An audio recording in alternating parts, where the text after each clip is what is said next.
एक बार की बात है, समय का पहिया ऐसा घूमा कि एक आदमी जिसे खुद पर बहुत घमंड था, उसे एक दिन उसी औरत के सामने झुकना पड़ा जिसे उसने कभी कुछ नहीं समझा था। यह कहानी है उत्तर प्रदेश की सर्दियों की, जब एक धुंध भरी सुबह वाराणसी के सबसे मशहूर स्कूल ज्ञानदीप इंटरनेशनल के गेट पर भीड़ थी। बच्चे कतार में खड़े थे, उनके चेहरों पर डर और उत्साह दोनों थे, और दूसरी तरफ उनके माता पिता के हाथों में फॉर्म और आंखों में उम्मीद थी। इसी भीड़ में एक चमकदार एसयूवी आकर रुकी, उसका दरवाजा खुला और एक सूट पहने आदमी बाहर आया। यह था वरुण राय, वाराणसी का जाना माना बिल्डर। शहर के कई बड़े प्रोजेक्ट उसके नाम पर थे, लेकिन आज उसके चेहरे पर घबराहट थी और साथ में था उसका 6 साल का बेटा अमित। वह अपने बेटे का दाखिला कराने आया था। रिसेप्शन पर उसने अपना नाम लिखवाया और फॉर्म जमा किया। फिर स्टाफ ने कहा, आज प्रिंसिपल मैम खुद इंटरव्यू लेंगी, कुछ देर इंतजार कीजिए। वरुण थोड़ा चौंक गया, पर उसने कहा, ठीक है। थोड़ी ही देर बाद उसे इंटरव्यू रूम में बुलाया गया। जैसे ही वरुण ने दरवाजा खोला, सामने बैठी महिला को देखकर उसके पैर जमीन में जम गए। वह थी डॉक्टर माया त्रिपाठी, स्कूल की प्रिंसिपल। वही चेहरा, वही आंखें जिन्हें उसने सालों पहले छोड़ दिया था, जैसे कोई पुराना और बेकार सामान हो। वह कुछ पल नजरें झुकाकर खड़ा रहा, फिर कांपती आवाज में बोला, गुड मॉर्निंग मैम, मैं वरुण राय और ये मेरा बेटा अमित है। माया ने एक पल उसकी ओर देखा, फिर अपनी नजरें फॉर्म पर टिका दी। बच्चे का नाम अमित राय मेरा बेटा है। माया उठी और खिड़की के पास चली गई। उसने बाहर आसमान में देखा, फिर धीरे से बोली, कैसा लगता है वरुण, जब वह औरत तुम्हारे सामने बैठी हो जिसे तुमने कभी कहा था, तेरी कोई औकात नहीं है वरुण। की नजरें जमीन पर गड़ गईं, सांसें भारी हो गईं, जैसे कोई उसका गला घूंट रहा हो। माया ने कहा, आज तुम स्कूल में नहीं हो वरुण, आज तुम अपने अतीत की अदालत में खड़े हो। लगभग 10 साल पहले की बात थी। माया त्रिपाठी एक पढ़ी लिखी, शांत स्वभाव की लड़की थी। वह एक छोटे कस्बे रामपुर की रहने वाली थी। उसके पिता एक सरकारी कॉलेज में प्रोफेसर थे और मां गृहिणी थी। माया ने हिंदी साहित्य में एमए किया था और आगे की पढ़ाई की तैयारी कर रही थी। एक सीधे सादे परिवार की बेटी होने के बावजूद उसके सपने बहुत ऊंचे थे। एक दिन एक रिश्तेदार के माध्यम से एक रिश्ता आया। वरुण राय वाराणसी के जाने माने बिल्डर का बेटा, खुद भी कंस्ट्रक्शन कंपनी चलाता था। बातचीत में पता चला कि लड़का दहेज नहीं मांग रहा है, बस लड़की पढ़ी लिखी और संस्कारी होनी चाहिए। माया के माता पिता को लगा जैसे उनकी बेटी की किस्मत खुल गई हो। फिर धूमधाम से शादी तय हो गई। शादी बड़े हर्षोल्लास से हुई। वरुण घोड़ी पर चढ़ा था। चारों ओर रोशनी, संगीत, मिठाइयां और माया के मन में सपनों का पूरा संसार था। शादी के दूसरे ही दिन जब वह पहली बार अपने ससुराल रायविला पहुंची, उसका बाहर से तो खूब स्वागत हुआ, लेकिन अंदर की नजरें बहुत कुछ कह रही थी। वरुण की मां कड़वी मुस्कान के साथ बोली, सरकारी कॉलेज वाले प्रोफेसर की लड़की है, चलो ठीक है। जैसे तैसे हमारी नाक कटने से बच गई। वरुण की बहन रेशमा साड़ी का पल्लू घुमाते हुए बोली, भाई इतनी सीधी लड़की जिंदगी भर बोर कर देगी, कोई ग्लैमर ही नहीं है। माया के मन में टीस उठी, लेकिन उसने मुस्कुराकर सब सुन लिया, क्योंकि मां ने सिखाया था ससुराल में रहना पड़ता है। बेटी, यही एक औरत की असली परीक्षा होती है। घर का माहौल बिल्कुल अलग था। जहां उसके मायके में प्रेम और आदर की भाषा बोली जाती थी, यहां हर बात में तुलना, कटाक्ष और उपहास छुपा होता था। माया सुबह सबसे पहले उठती, घर की सफाई करती, रसोई में हाथ बटाती, फिर भी ताना मिल जाता। एक तो कुछ आता नहीं, ऊपर से थकने का नाटक करती है। कभी सब्जी में नमक कम हो जाता तो सुनना पड़ता। प्रोफेसर की बेटी खाना तो काम वाली से भी बेकार बनाती है। एक दिन माया ने हिम्मत करके वरुण से कहा, तुम्हारी मां और बहन मुझे बहुत नीचा दिखाती हैं। मैं हर कोशिश करती हूं, फिर भी उन्हें मैं कभी पसंद नहीं करती। क्यों नहीं आती? वरुण, जो बाहर सबके सामने सभ्य और अच्छा बनता था, अंदर कुछ और ही था। उसने मुस्कुराते हुए कहा, तू हमारी मेहरबानी से इस घर में आई है, ज्यादा उड़ मत, वरना याद दिला दूंगा तेरी औकात क्या है। उस दिन पहली बार माया का दिल कांप गया। वह शब्द नहीं थे, बल्कि किसी की आत्मा को चीर देने वाला तेजाब था। लेकिन उसने फिर भी खुद को संभाला। सोचा शायद समय के साथ सब ठीक हो जाएगा। 3 महीने ऐसे ही गुजर गए। एक दिन माया की तबीयत खराब हुई। डॉक्टर ने जांच की और बताया, आप मां बनने वाली है। माया की आंखों से खुशी के आंसू बहने लगे। उसने सोचा अब सब बदल जाएगा, अब शायद वरुण भी बदल जाएगा। लेकिन जब उसने वरुण को यह खबर दी, वरुण का चेहरा सख्त हो गया। गिरा दो इसे, मैं दवा लेकर आता हूं, अभी समय नहीं है, और तू कोई देवी नहीं है जो बच्चे को जन्म दे। माया की आत्मा कांप गई। उस रात जब वरुण बगल में सो रहा था, माया उसके फोन की गैलरी में गई और वहां कुछ तस्वीरें देखी। एक औरत के साथ हंसते हुए, हाथ में हाथ डाले हुए। माया के सब्र का बांध टूट गया। वह चिल्ला पड़ी, मैं तुम्हारे घर वालों के ताने सह लूंगी, तुम्हारे रूखेपन को भी बर्दाश्त कर लूंगी, लेकिन यह धोखा नहीं सहूंगी। वरुण उठकर आया और बिना कुछ कहे उसने पहली बार और आखिरी बार हाथ उठाया। माया चीख पड़ी, डर से नहीं बल्कि उस चुप्पी से जो अब तक अंदर जमी हुई थी। उसने खुद से कहा, बस अब और नहीं, अब मैं सिर्फ जी नहीं सकती, अब मुझे अपने बच्चे को बचाना है और खुद को भी। उस रात जब सारे रिश्ते चीख बनकर माया की आत्मा में गूंज उठे थे, जब एक थप्पड़ ने उसके अंदर की बेटी, पत्नी और औरत तीनों को एक साथ जगा दिया था, वह रात माया की जिंदगी की आखिरी काली रात बन गई। सुबह की पहली किरण उसके कमरे की खिड़की से अंदर आई, लेकिन इस बार वह रोशनी सिर्फ बाहर की नहीं थी, उसके भीतर भी एक नई रोशनी फूट पड़ी थी। माया ने चुपचाप अपनी चोट लगे चेहरे पर दुपट्टा डाला, एक छोटा सा बैग उठाया और सीधे महिला थाने पहुंच गई। बिना किसी की परवाह किए थाने में मौजूद महिला इंस्पेक्टर ने जब उसके सूजे हुए गाल, फटी हुई चूड़ी और लाल आंखों को देखा तो सब समझ गई। माया ने धीरे धीरे सब कुछ बताया, शारीरिक मारपीट, मानसिक प्रताड़ना और गर्भपात की धमकी। उसने एफआईआर दर्ज कराई। माया की आवाज में अब कंपन नहीं था, बस एक सख्त ठहराव था जो सिर्फ एक मां में होता है जब वह अपने बच्चे को दुनिया की गंदगी से बचाना चाहती है। थाने से निकलते ही वह मायके लौट आई। दरवाजा मां ने खोला, उसे देखकर कुछ पल सब चुप रहे, फिर मां फूट फूट कर रो पड़ी, बेटी यह क्या कर डाला तूने, दुनिया क्या कहेगी। पिता ने बस एक लंबी सांस ली और चुपचाप अंदर चले गए। घर में चुप्पी छा गई थी। कभी मां तानों में बोलती, कभी बहन आंखों से सवाल करती। ने एक दिन कहा, बेटी कुछ दिन और सह लेती, तलाकशुदा औरत को समाज जीने नहीं देता, इस बच्ची को हमें दे दे, तू दूसरी शादी कर ले। अभी उम्र निकली नहीं। माया कुछ पल चुप रही, फिर शांति से लेकिन बेहद ठोस शब्दों में कहा, मां अगर मैं फिर शादी करूंगी और ये बच्ची किसी सौतेले बाप की नजर में पड़ गई तो क्या मैं उसे वही दर्द नहीं दूंगी जो आज मैं अपने साथ जी रही हूं। नहीं मां, ये मेरी बेटी है, अब मैं ही इसकी मां हूं, बाप हूं और पूरी दुनिया भी। और उसी रात जब पूरा घर सो रहा था, माया ने अपनी पुरानी सहेली रिया को फोन किया, जो वाराणसी के एक प्राइवेट स्कूल में पढ़ाती थी। माया की आवाज थकी हुई थी लेकिन इरादा फौलाद जैसा। रिया, मुझे कोई काम चाहिए, मैं दोबारा खड़ी होना चाहती हूँ, मैं खुद को फिर से साबित करना चाहती हूँ, अपने लिए, अपनी बेटी के लिए। रिया ने एक पल भी नहीं गवाया। तू आजा माया, पढ़ी लिखी है, मेहनती है, यहां नौकरी नहीं रास्ता मिलेगा, मैं हूं ना। अगली सुबह माया अपनी गोद में नव्या को लिए एक पुरानी सी ट्रेन में बैठ गई। बैग में सिर्फ कुछ कपड़े, एक डिग्री और अपनी बेटी की मुस्कान थी।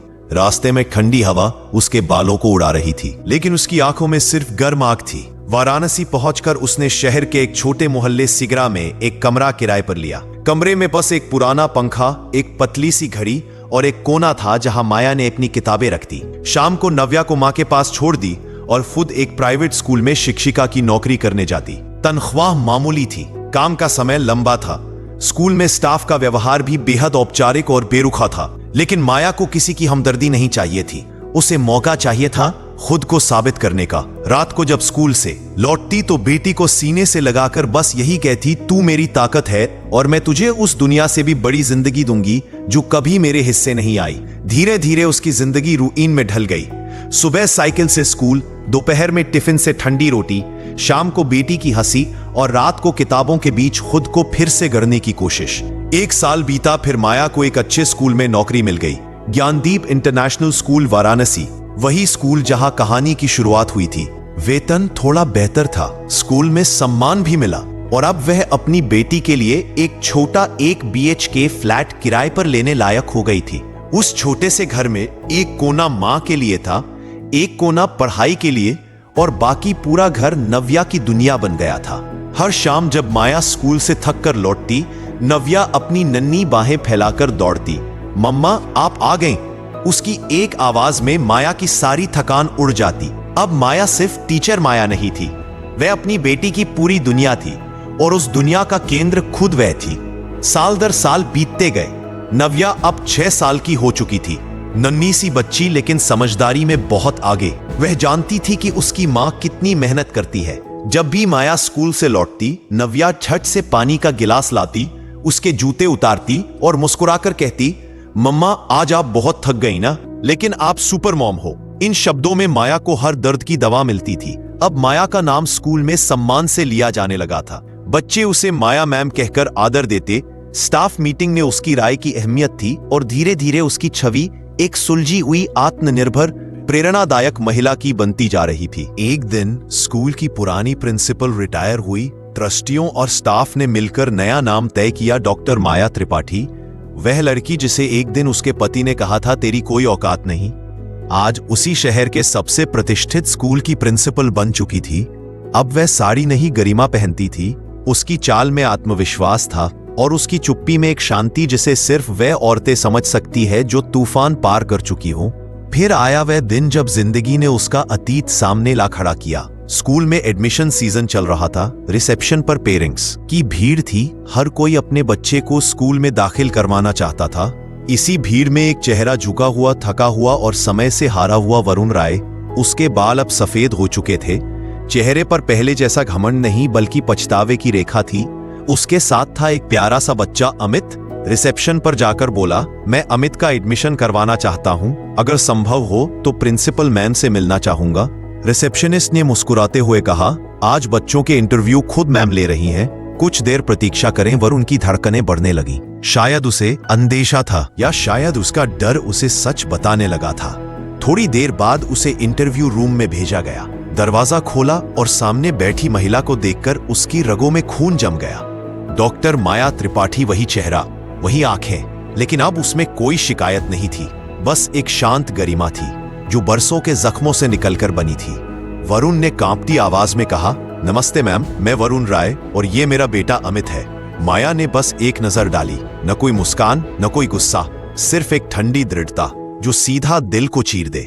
आप बैठिए, माया बोली। वरुण चुपचाप कुर्सी पर बैठ गया। उसकी नजरें अब भी नहीं उठ रही थीं। माया ने फॉर्म देखा, बच्चे की मां का नाम। वरुण ने हिचकते हुए कहा, दूसरी शादी की थी, अब साथ नहीं है। माया कुछ पल चुप रही, फिर खिड़की की ओर चली गई। बाहर मैदान की ओर देखा जहां बच्चे खेल रहे थे।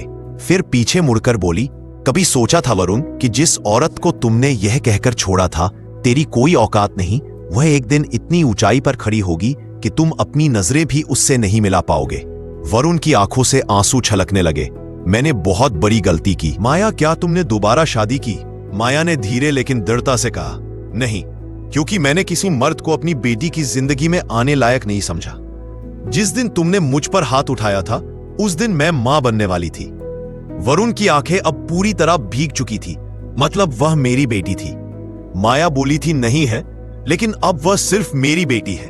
नाम तुम्हारा होगा शायद किसी कागज पर, लेकिन उसके दिल में सिर्फ मेरी जगह है और मैं नहीं चाहती कि उसके बचपन पर किसी गलत इंसान की परछाई पड़े। उसी वक्त माया का फोन बजा। स्क्रीन पर चमक रहा था नव्या। माया ने मुस्कुराते हुए फोन उठाया। बेटा, मम्मा जल्दी आएगी, मौसी ने दूध गर्म कर दिया है ना। बहुत अच्छा बच्चा। फोन रखते ही वरुण ने हाथ जोड़ लिए।